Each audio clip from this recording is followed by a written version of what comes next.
최근에요. 북한 김정은의 행보가 심상치가 않습니다. 영상 하나 볼까요? 김정은 동지께서는 공화국 보위 기관이야말로 우리 당의 믿음직한 동행자, 견실한 방조자이라고 말씀하셨습니다. 경애하는 김정은 동지께서는 이날 사법검찰기관 창립 82세 즈음하여 조선민주주의 인민공화국 최고재판소를 축하 방문하셨습니다. 그러니까 이현정 선생님, 네. 최근 이제 김정은이 잇따라서 공안기관을 찾은 거거든요. 이거 거의 전례가 없는 거 아니에요? 그렇습니다. 아무리 뭐 창립 80주년을 줄줄이 맞았다 그러지만 네. 그 기관들 보위성과 또 인민보안성, 우리의 이제 국정원과 경찰을 찾았고요. 그다음에 최고재판소, 최고급 검찰소까지 하루에 4개 기관을 방문했습니다. 그것도 그 자리에서 어떤 체제 불안에 대한 강력한 응징 이런 것들을 얘기했거든요. 당의 믿음직한 동행자다 이렇게 격려를 하면서 네. 다른 한편으론 천겹만겹의 방탄벽을 쳐라, 또 믿음직한 붉은 방패다 이런 식으로 체제 전복을 위한 움직임을 끝까지 응징할 것을 주문을 했습니다. 네. 지금 또 시기가 시기인 만큼 다음 주면은 장성택 고모부인 장성택 행정부장이 처형된 지 이제 12년이 되거든요. 그래요. 예, 이 연말 뭔가 기강을 다잡기 위해서 이런 움직임을 벌인 거 아니냐 해서 지금 좀 대북 관측통들은 상당히 긴장을 하고 지켜보고 있습니다. 그래요. 근데 12년 됐다는 것도 있지만 이제 왜 김정은이 저런 일을 벌이고 있는지 보다 자세히 이제 여쭤보기 위해 저희 태 의원님 모셨습니다. 네. 태 의원님, 그런데 이게 지금 김정은이 보이고 있는 이 패턴이 장성택 숙청 직전에 보인 패턴과 비슷하다고요? 예, 그 장성택이 2013년 12월 네. 그때 이제 숙청되고 처형됐는데 바로 그 직전 11월 달에 김정은이 백두산에서 8인 8명과 이제 비밀 회동을 이제 가집니다. 네. 근데 그때 그 8인들이 거기에 회동에 참가했던 8인들이 후에 장성택 숙청할 때 제일 주요 역할을 했는데 국가보위부장이었던 김원웅을 비롯해서 그 8명이 그때 백두산, 평양에서도 해야 할 수 있는데 보안 때문에 저 백두산 그 높은 거기까지 가서 회의를 하고 이제 이런 이제 서울이 아니라 이제 한라산까지 갔다다. 그렇죠. 네. 서울에서 할 수 있는 회의를 한라산에 가서 몰래 하고 왔다는 거 아닙니까? 네. 그렇게 이제 했고 그보다 더 앞서서 3월 달에 이제 김정은이 당 전원회에서 핵 경제 병진 노선을 이제 선포합니다. 네. 그런데 이 당 결정을 채택한 회의에서 김정은이 뭐라고 이야기하는가 하면 앞으로 그 핵무기를 만들려면 중국과 러시아, 미국 등 대국들과의 다툼, 지어 전쟁까지도 각오해야 된다. 그런데 그에 앞서 우리 내부에서의 전쟁이 먼저 벌어질 수 있다. 그래요? 이렇게 이야기합니다. 그러니까 그때 간부들이 참가했다가 아니 핵무기를 만들지 말라는 미국이나 중국, 러시아하고 갈등, 대결은 이해되겠는데 내부에서 싸움이 먼저 일어날 수 있다. 이게 무슨 말일까라고 하다가 후에 장성택 이제 숙청되는 과정을 보면서 벌써 2013년 초에 김정은이가 이 고모부를 제껴버리려는 그런 계획을 다 세우지 않았느냐 이렇게 이제 생각됩니다. 아니 그러니까 이렇게 공안기관이 연쇄적으로 찾고 있는 게 그 이제 공안기관 주요 멤버들을 싹 데리고 이제 백두산에 올라가서 그 결심을 했으니 네. 이번에도 그런 숙청 작업을 준비하는 거 아니겠냐 이런 분석이시고. 그렇게 이제 많이들 분석하고 있죠. 왜냐하면 저렇게 한날 한시에 북한에 말하자면 우리 말하면 국정격인 보위성, 그다음에 경찰격인 이제 안전성, 그 외에 최고 검찰소와 재판, 결국 공안기관을 하루아침 사이에 다 간 거 아닙니까? 그러면 가서 무슨 이제 오무토요를 하고 왔는지 대단히 이제 불안한 기운이 도는 이런 이제 상황입니다. 그런데 태 의원님, 김정은이요 뭐 지금이야 저렇다고 하지만 집권 초기만 해도 공포 정치라고 해야 될까요? 이런 걸 하는 사람은 또 아니었다고 해요. 근데 왜 갑자기 태세 전환을 한 거예요? 2012년에 갑자기 올라갔을 때는 대단히 온화한 이미지를 이제 보였습니다. 뭐 주민 가옥에 가서 같이 앉아서 어르신들하고 같이 방바닥에 앉아서 뭐 소주도 같이 마시는 모습도 보이고, 그 소주도 같이? 그렇죠. 이설주는 또 설거지도 하고 이런 모습을 보이면서 대단히 온화한 모습을 저렇게 보였는데 점점 2011년 후반기에 가면서 대단히 이제 점점 공포 정치로 이행하는 이런 일들이 벌어집니다. 근데 그때 2012년 후반, 2010년 초에 가면서 여러 가지 재미있는 일화들이 좀 많았는데 김정은이가 군대를 먼저 틀어줘야 되겠다 이렇게 생각하고 우리 휴전선 지대 군단들을 하나씩 다 돌아봤습니다. 네. 돌아봤는데 평양을 떠나서 휴전선에 가기 전에는 장성들이 김정은 앞에서 전쟁 준비는 다 끝났다. 걱정하지 말라 이렇게 했는데 근데 휴전선에 가보니 군대 군인들이 목질 못해서 몽땅 다 이렇게 빼빼 깡 말랐고 영양실조 걸렸고 네. 지어 병실에 들어가 보니 담요도 없어서 추운 겨울날 충분한 담요도 없었다는 거 아닙니까? 네. 그런데 어느 정도 이제 허풍을 쳤는가 하면 어느 한 군부대에 가서 돼지 이제 가면 돼지 이제 농장을 봐요. 돼지 농장을 김정은이가 돼지들을 한참 들여다보다가 야 이놈의 돼지가 어떻게 어저께 내가 본 그 군부대 돼지들하고 돼지가 이렇게 심통이 닮았느냐? 아, 왜 똑같이 생겼냐? 네. 저쪽 부대 걸 여기다 가져다 온 거 아니냐 하니까 누구도 말을 못하고 부들부들 떠는 거예요. 그러니까 김정은이가 버럭한 게 뭐냐면 네. 야 속이다 못해 동물까지도 다 날 데려다 속이느냐 이러고 김정은이가 차 타고 돌아올라왔다. 네. 그러니까 그때부터 이제 김정은이가 내가 이거 누구라도 쳐서 기강을 잡지 않으면 내 앞에서는 저렇게 동물까지도 다 연출시켜서 날 속이느나 이걸 이제 김정은이가 깨달았군요. 알게 된 거죠. 아니 근데 그 돼지가 이 돼지인 거 어떻게 알았을까요? 아 그러게 저도 그러니까 아마 진짜 김정은이가 예. 그 돼지가 너무 같아서 그랬는지 아니면 누가 제보를 했는지 그랬을 수 있겠네요. 그러니까 그때 돌아간 후에 그때 비판한 게 뭔가면 김정은이가 돼지 농장을 보고 다음 부대로 가면 그 돼지를 몽땅 트럭에 쓰리 그래서 미리 다음 돼지 농장에다 가져다 놓고 이 부대 돼지입니다라고 돼지까지도 트럭을 따라서 김정은을 따라다녔다는 거 아닙니까? 근데 돼지 때문에 공포 정치를 하게 됐다는 건 좀 설득력이 약간 약하고요. 그거 말고 더 일화가 있다면서요. 그러니까 그에 뭐 여러 가지 저 일화들이 많은데 어쨌든 리영호 관련된 일화는 무슨 얘기죠?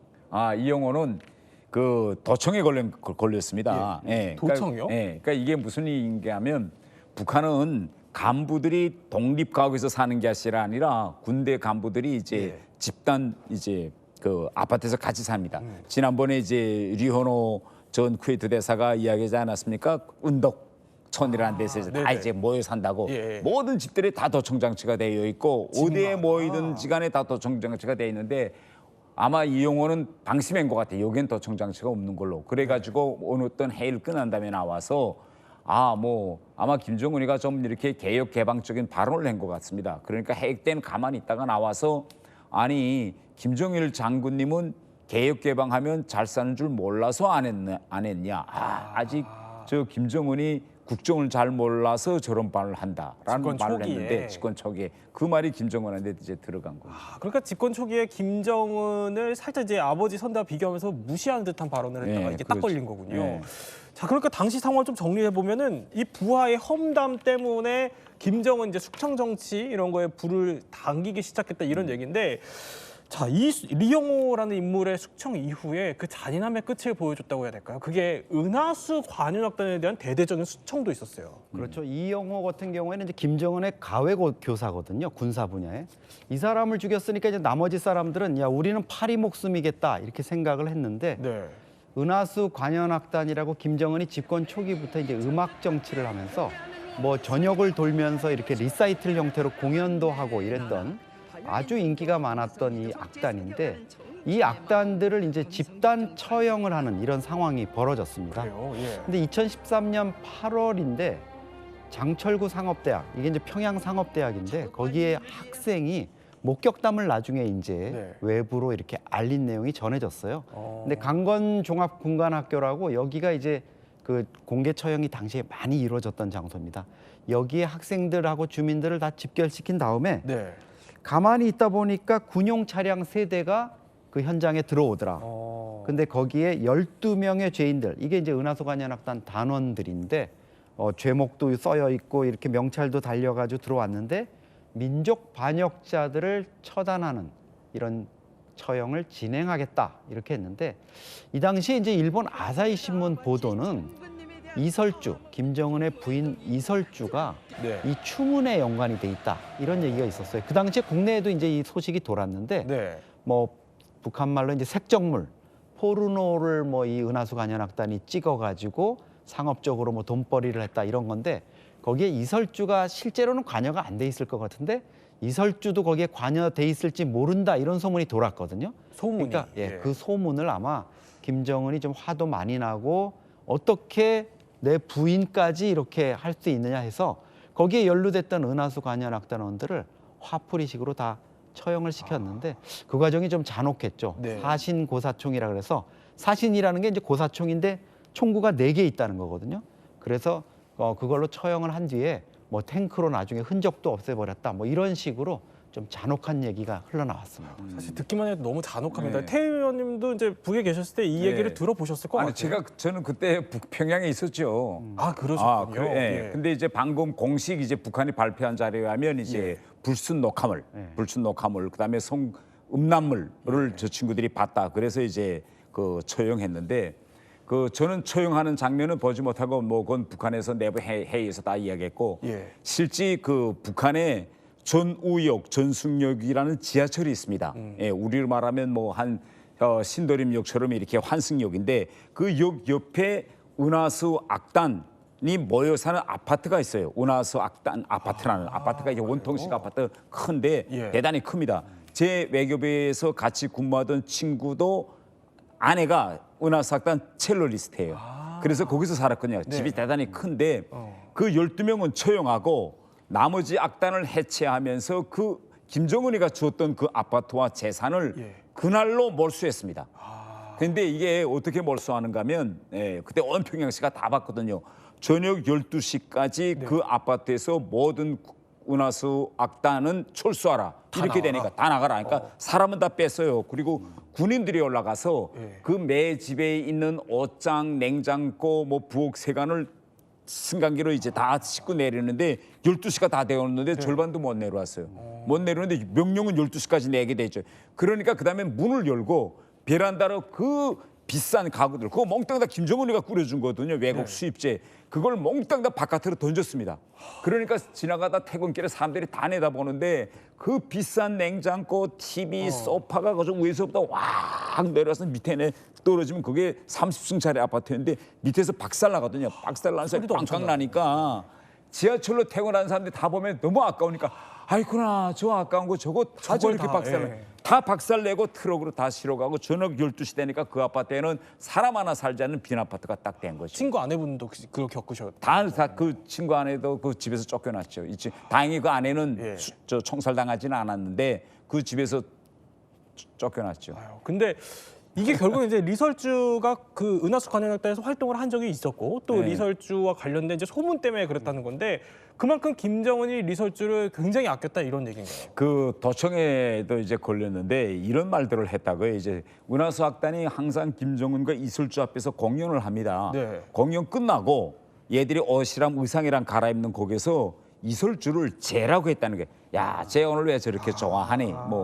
오늘 그러니까 옛날 자기보다 밑에 있던 친구가 갑자기 포스트 레이디가 됐으니 네. 포스트 레이디가 됐으니 그 앞에서 이슬주 앞에서는 폴더 인사하고 박수치고 만세 불렀는데 네. 의상실에 와서는 저 오늘 이슬주가 어떻다 뭐 그 친구 옛날 동료들끼리니까 그런 말 할 수 있거든요. 근데 딱 김정은이가 듣고 이슬주를 쟤라고 하는 저놈들 용서하면 안 된다. 그랬군요. 근데 김정은 입장에서 이제 어머니 친모인 고용이를 이제 리설주로 보면서 떠올릴 수 있다 이런 분석들은 왜 나오는 거죠? 그 이슬주 생긴 그 모습을 이제 가만 보면 예. 고용희의 그 후반기 그 모습과 좀 비슷합니다. 아, 그래요? 선군조선의 어머니라는 그런 영화에 나오는 고용희 예. 모습하고 이슬주의 그 얼굴 모양이 좀 비슷한데 북한과 이제 한국은 미인에 대한 평가가 조금 달라요. 북한은 저렇게 얼굴이 보름단처럼 동그란 여성을 미인이라고 하거든요. 그런 미인에 대한 평가 기준이 좀 달라서 이제 북한에서 이슬주나 고영희를 저렇게 미인으로 평가하는 것 같습니다. 자, 이제 어머니와 좀 생김새가 닮았다 이런 설명을 해주신 겁니다. 이제 김정은의 그런데 공포 정치 얘기를 더 깊숙이 들어가 볼게요. 이게 이제부터 또 시작이었습니다. 시간이 갈수록 더 잔혹해지고 무자비해진 건데 지금부터는 어떻게 김정은의 공포 정치가 강화되는지 그 단계별로 저희가 한번 준비를 해봤습니다. 첫 번째 뭐가 좋을까요? 최룡해의 혁명화 교육이라는 단어가 뜹니다. 이건 무슨 얘기죠? 최용해 그러니까 북한의 지금 최고 원로이고 빨치산의 후예죠. 아버지 최현이 이제 인민무력부장까지 지냈고 김정은도 이 최현에 대해서 최근 뭐 엄청난 존경심을 표시하고 이러는데 예. 이 사람이 과거에 아주 험난한 길을 걸었습니다. 그러니까 고위직에 있을 때니까 우리가 이제 어떻게 이 사람이 사라지거나 나타나는 걸 다 보게 되는데 결국은 어떤 그 혁명 사업, 당 사업을 하는 데서 과오가 적발돼서 혁명화를 가는 거예요. 이게 무슨 처벌이 법적인 처벌이 아니라 그냥 너 지방협동농장에 가서 3개월 동안 노동하다 와. 어디 제철소에 가서 쇳물 푸는 일 몇 달 하다 와. 네. 이렇게 하는데 실제로 이 사람들이 그런 걸 약간 훈장식으로 이렇게 얘기하기도 합니다. 발에 뭐 이렇게 화상 입었는데 그래요? 내가 혁명화 가가지고 쇳물 하다가 튀어가지고 이렇게 다친 거다. 이런 식으로 얘기하는데 최용해 같은 경우에는 이 과정을 무려 3번이나 거쳤다고 합니다. 그러니까 3번이나. 어떤 고위직도 네. 뭐 빨치산 이런 사람도 피해갈 수 없는 북한에서의 어떤 단련 과정이다 이렇게 볼 수 있습니다. 그런데 이제 태 의원님이 알고 계신 예. 최룡해가 혁명화 교육을 받게 된 또 다른 일화를 알고 계신다면서요? 예. 최룡해가 이제 김정은 시대가 등장하면서 김정일이 네. 예, 최룡해와 김정은을 데리고 백공호 탱크 사단에 갑니다. 가서 2명에게 뭐라고 이야기하는가 하면 최룡해 보고 김정은을 도와서 조국통일을 해라. 네. 그리고 탱크를 하나 불러서 김정은과 최룡해를 같이 태워요. 그 탱크에. 그래가지고 이제 거기서 탱크 시위를 하는데 김정은 시대가 들어서면서 김정은이 최룡해에게 군 총정치국장 직위를 줍니다. 그러니까 군 총정치국장이라는 건 군을 완전히 지휘는 실권 자리거든요. 예. 그래 줬어요. 줘서 다들 최룡해가 이젠 최룡해가 뜨는구나 했는데 또 얼마 못 가서 최룡해가 꺾입니다. 네. 꺾인 이유가 매우 간단한데 북한에 이제 큰 행사할 때면 멋있는 버스가 100대 있습니다. 그게 100대 버스인데 이게 소속이 중앙당 소속이에요. 근데 최룡해가 갑자기 큰 행사를 준비하다 나니까 총정치국장이니까 그 버스 관리하는 사람한 거기다가 전화를 했는데 전화를 이렇게 전화한 거예요. 여보세요, 나 최룡해예요. 오늘 그 차 버스 20대 좀 동원시켜 주세요 하고 그거밖에 없어요. 문제는 뭐냐, 그 전화 받은 사람이 당비서한테 말했습니다. 최룡해입니다라고 하면서 버스 20대를 보내라고 한다. 네. 그런데 북한에서는요, 누구한테 전화할 때 내 권한으로 당 버스 20대를 가져오면서 야, 나 최룡해야 보내 이렇게 하면 안 되는 거예요. 아, 그래요? 이걸 쓰겠다는 걸 김정은한테 먼저 보고해서 비준 방침을 받아서 전달해야 되는데 야, 나 최룡해야 보내 이렇게 지시했다는 게 김정은한테 올라가니까 김정은이가 딱 그때 그 말 듣고 기분 없어서 아니 내가 뭔데 당 산하 버스를 20대를 내라 말라 해. 그래서 당 총정치국장에서 해임되는 거죠. 그러니까 소위 말해서 이게 김정은의 지시였다는 걸 부각해야 되는데 내 지시다, 나 최룡해다 이렇게 나야. 얘기했다가. 그러니까 보내. 이게 결국은 북한에서는 죽는 길입니다. 자, 그런데 이제 아까 이현수 대통령님 얘기는 북한의 이제 고위급들도 이제 못 피하고 뭐 한때는 자랑처럼 얘기하는 경우들도 있었다는 네. 거예요. 그러면은 궁금해집니다. 태 의원님도 혹시 제 주위에는 네. 제가 외무성에서 일할 때 제 주위에는 이제 본인이 예. 혹은 이제 부모가 또 형제가 이제 걸려서 혁명화 가는 이런 현상들이 이제 또 많고 저희 그렇군요. 가정 쪽으로는 예. 저희 장인도 투스타 장성이었는데 혁명화 갑니다. 근데 혁명화 갈 때 솔직히 혁명화 갈 때 다 그 주변에서 어떻게 하면 좀 쉬운 농장에 좀 갔으면 해요. 그리고 자식들도 좀 가서 부모들 찾아가 볼 수 있게. 그런데 네. 함경남도 덕성으로 보내더라고요. 그래서 예. 왜 덕성이냐 제가 조용히 알아봤어요. 왜 그렇게 보니까 딱 혁명화 나올 때 지시에 철길 역전으로부터 100km 떨어진 곳에 보내라 이렇게 지시가 딱 나왔대요. 네. 근데 가면 이제 저기 보면 돼지 농장처럼 보이거든요. 저런 네. 일을 하나 보죠. 가끔. 돼지 농장도 치고 소똥도 치고 네. 그 해당 그 농장에 가서 그 농장에서 제일 힘든 일을 시킵니다. 근데 또 하나 듣기로는 이게 가는 거는 가는 건데 언제 돌아올지 얘기는 안 해준다면서요. 사람마다 이제 대단히 각이해요. 예. 우리 제가 있던 외교부 같은 데선 실권을 강석주 제1부상이 쥐고 있었는데 네. 혁명화 갔거든요. 그래서 다들 한 1년은 있겠구나 했는데 한 달 하고 또 짱 하고 또 올라올 때도 있고 어떤 사람은 저 정도 죄감은 한 6개월이면 올라오겠는데 3년이 되도록 안 올라오는 사람들이 있고 이게 대단히 각이합니다. 그리고 가면서도 언제 올라올지 모르기 때문에 또 불안할 수밖에 없을 예. 것 같은데 자 이런 처참한 대우라고 해야 될까요? 이것 때문에 고위급 간부들이 이 혁명화 교육에 들어가면 온갖 복권을 위한 노력을 다 쏟는다고 해요. 그렇죠. 혁명화 교육을 이제 마치고 이제 돌아오는 게 그들의 가장 큰 우선순위라고 볼 수 있겠는데요. 예. 최대한 빨리 돌아와야 되지 않겠습니까? 그래서 이 감시하는 사람들을 눈에 잘 보여야 되잖아요. 그래서 먼저 일터에 나갈 때 남들보다 먼저 나가거나 일을 더 열심히 한다거나 혹은 또 일기를 씁니다. 아니면 또 이렇게 충성의 편지 같은 걸 쓰거나. 그래서 지금 보시는 저 편지가 뭐냐면요. 지금 우크라이나의 그 북한 병사들이 파병이 되어 있잖아요. 네. 그 병사가 썼던 그 일기 중에 하나인데 저기에 뭐라고 써 있냐면 제가 저지른 범죄는 용서받을 수 없지만 어머니 조국은 나에게 인생의 새 출발을 주었다. 재생의 길을 열어주었다라고 써 있으면서 일종의 저 편지 내용이 네. 이 우크라이나 파병을 일단 혁명화로 생각을 하고 있다라는 내용을 담고 있어요. 내가 파병을 간 게 혁명하다 이렇게 받아들이고. 네, 그래서 저 일기를 통해서 자신의 충성심을 이제 표현을 하려고 했던 네. 겁니다. 이런 걸 보면은 사실은 우크라이나 파병도 혁명화라고 거기 있는 군인들은 생각하고 있지 않을까 이런 걸 유추해 볼 수 있습니다. 자, 그러면 이제 김정은의 공포 정책 혁명화 얘기를 살펴봤다면 이제 다음 키워드가 또 준비되어 있습니다. 다음은 김옥의 정치범 수용소라는 겁니다. 이제 김옥이라고 하면 김정일의 부인으로 또 알려져 있어요. 그러니까 김정은 입장에서 친모는 아니고 이제 계모인 건데 정치범 수용소는 이게 무슨 연관이 있는 거죠? 북한에서 체제, 우리로 말하면 우리식 표현 반체제, 네. 반체제 인사들이 끌려가는 곳인데 일단 정치범 수용소에 끌려가면 다시 나오지 못합니다. 그리고 정치범 수용소에 끌려갈 때는 왜 끌려가는지, 형이 몇 년인지도 알지 못하고 이제 끌려가는 겁니다. 예. 아, 그래요. 아니 그러니까 이 정치범 수용소가 김옥 이 인물이랑은 어떤 연관이 있는 건데? 원래 이제 김옥은 그 고영희가 이제 그 사망한 다음에 네.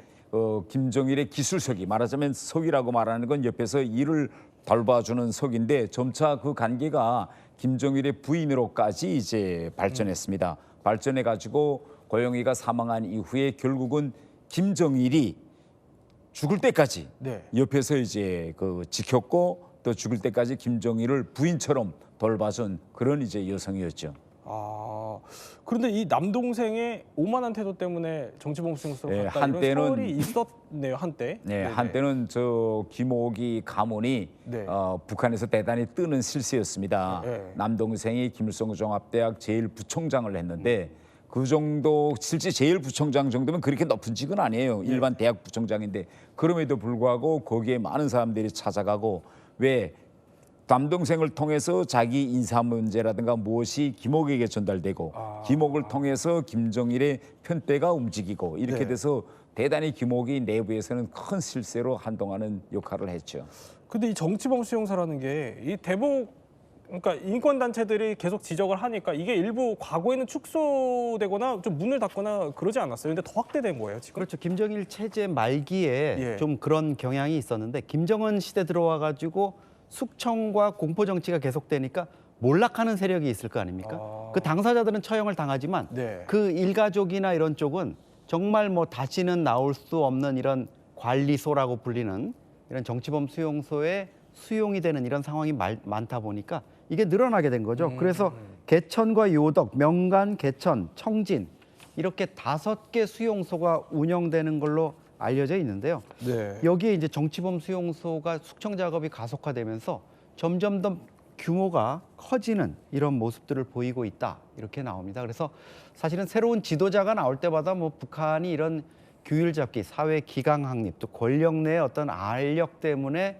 숙청이라든가 이런 것들이 좀 늘고는 있는데 이게 공개적으로 드러난 이런 부분이 없기 때문에 네. 사실 우리가 뭐 수용 인원을 한 20만 명에서 40만 명으로까지 추정을 하는데 북한 인구 2,500만 명에 비춰보면 너무 많은 인원들이 정말 네. 전혀 자유를 누릴 수 없는 특별 독재 대상 구역에 수용돼 있다 이렇게 볼 수 있습니다.